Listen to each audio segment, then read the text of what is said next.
এই বালককে আপনি ক্ষমা করে দিন মহেশ্বর।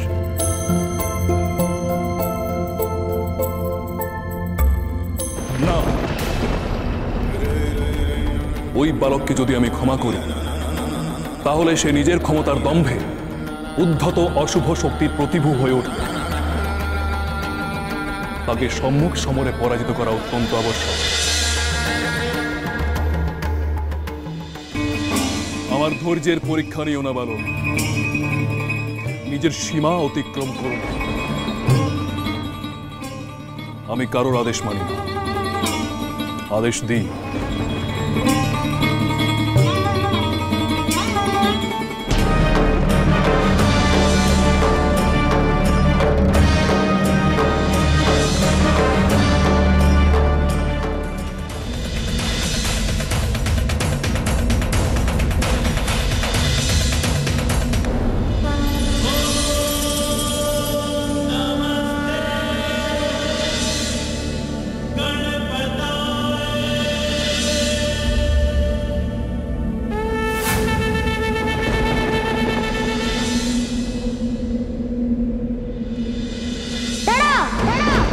দেখছো না সামনে একজন দাঁড়িয়ে আছে, তাকে না জিজ্ঞাসা করে ভেতরে ঢুকে যাচ্ছ।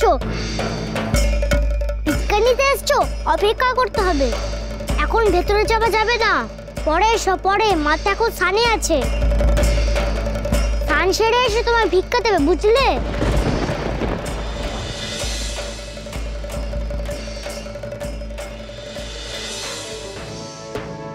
বিষ্ণুদেব, মহামায়াকে শান্ত করতে না পারলে সমূলে বিনাশ অবশ্যম্ভাবী। কে শান্ত করবেন তাকে দেবব্রহ্মা? ওই সংহার মূর্তিকে কে শান্ত করবেন দেবব্রহ্মা?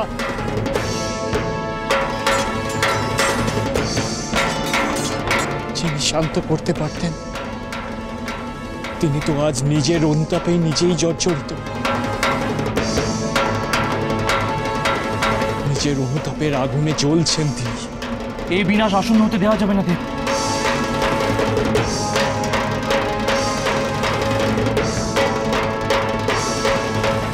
আমাদেরই কিছু করতে হবে।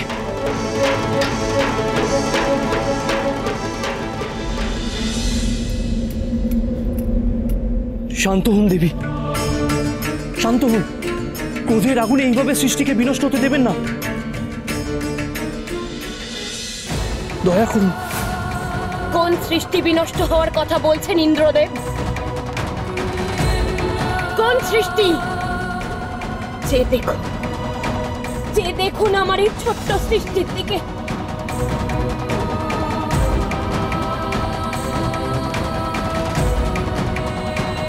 সবে মাত্র জন্মেছে।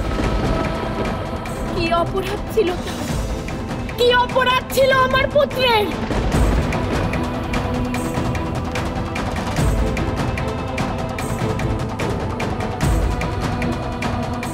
অপরাধ ছিল কেবল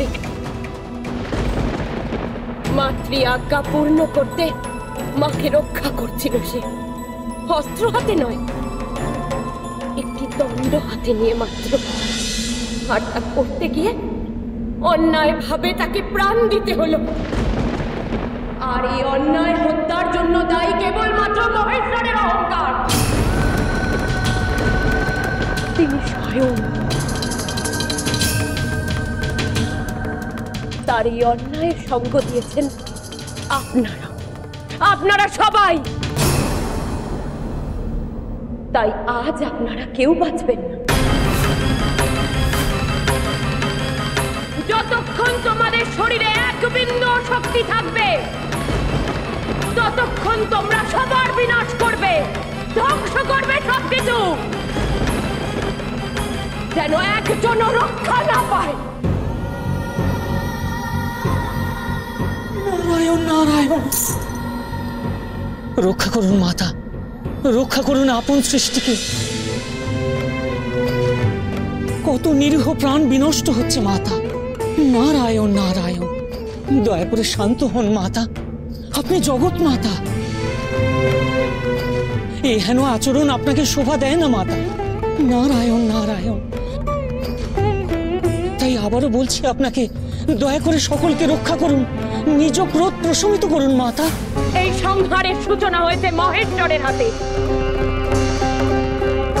তাকে বলুন আমার সামনে এসে এর সম্যক কারণ জানাতে, উত্তর দিতে।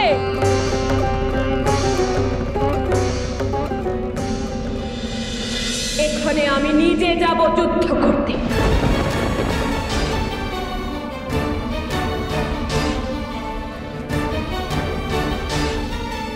জগন্ময়ী মহামায়ে, জগন্ময়ী মহামায়ে, একই রূপে হয়ে প্রকট, দেখে মনে জাগে ভয়।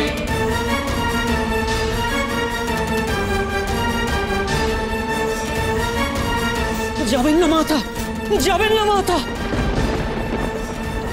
নারায়ণ নারায়ণ। না পার্বতী, না, তুমি না। আমি তোমার সামনে গিয়ে দাঁড়াবো। আমার অহংকারের সাজা আমি কাউকে ভোগ করতে দেব না, কাউকে না।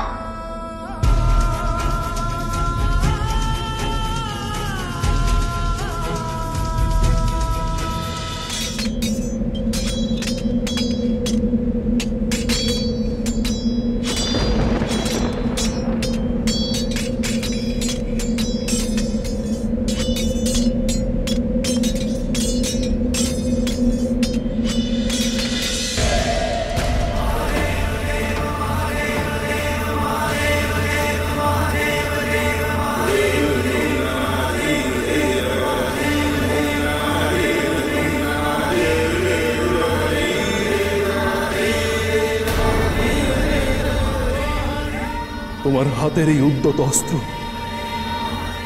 আমার মস্তকে আঘাত করে।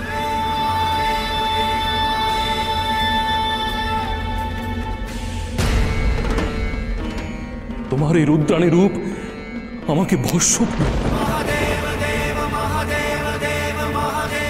পার্বতী, যা কিছু ঘটেছে সবকিছুর জন্য দায়ী কেবলমাত্র আমি পার্বতী।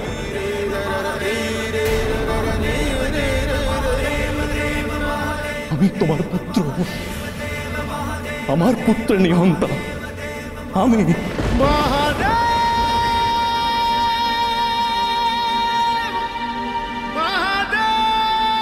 আমি সেই হতভাগ্য পিতা যে তার সন্তানকে চিনতে পারেনি।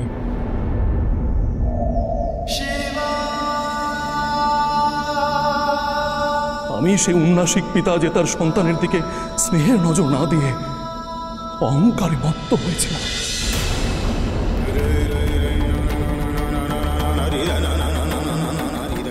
শাস্তি দাও পার্বতী, আমাকে শাস্তি দাও।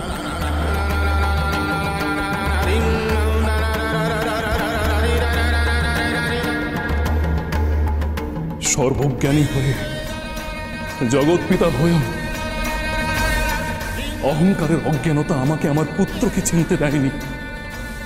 ধিক, ধিক আমাকে।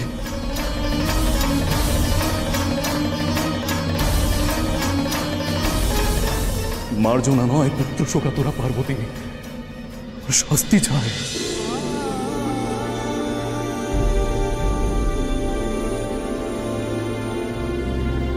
আমাকে শাস্তি দাও, আমি তোমার কাছে শাস্তি।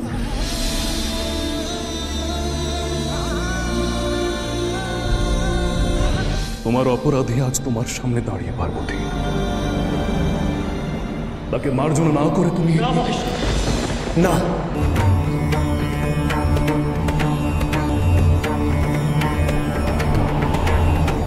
কেউ নন, পার্বতী নন্দনের মৃত্যুর জন্য দায়ী আমি।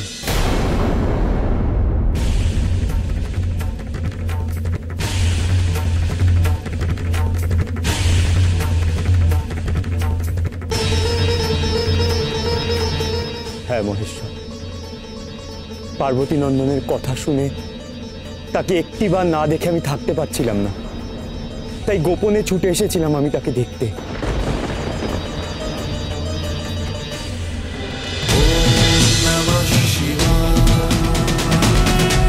চলো চলো চলো চলো চলো পাল্টাই।